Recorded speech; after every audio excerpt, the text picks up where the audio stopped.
What's up, y'all? What's good? It's your boy Dame D from the What Up Though Show. I just want to make a comment on this Carmelo Anthony case and trial. A lot of people have condemned this young man.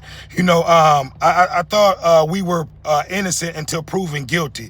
And if you even have a lot of black people, which I understand, we're looking at this situation from a right or wrong aspect. And I'm not saying he was right for what he did, but people got to remember he said he was defending himself. You know what I mean? So you can't tell him how he felt at that time. So you have a lot of people condemning this young man. He should be innocent until proven guilty. In the court of law. So you have a lot of people that's already have condemned this young man. So my one thing that I need to say is, even if this young man is convicted in the state of Texas, this man will be coming home one day. So hopefully, this should be a lesson learned from everyone. From all parties. You know what I mean? Because like I said, Carmelo Anthony will be coming home one day, and once his time is complete, he's done his time. So his life will reset and start over after that.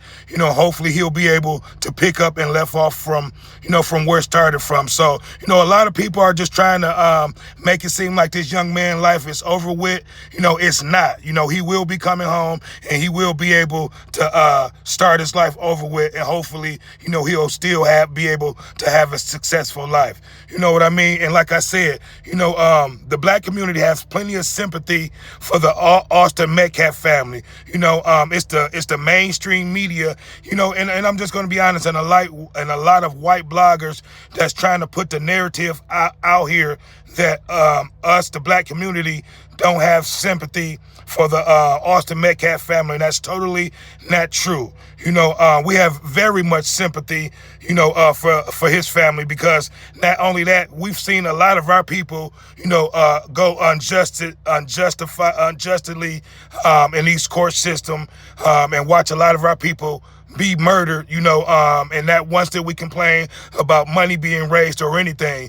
We let the courts handle the situation, and that was that. So most of you people need to let the courts and let this situation play out in court, and give this man his just due in court, and to those black folks, I want to also say this, it's a shame that we can't stick together behind this young man and family, because our counterparts, I'll tell you this, they definitely stick together, whether they're right or wrong. So this need to be a lesson to everyone, throughout the country. It's not about white or black. It's about right or wrong, and like I said, our counterparts, they stick together.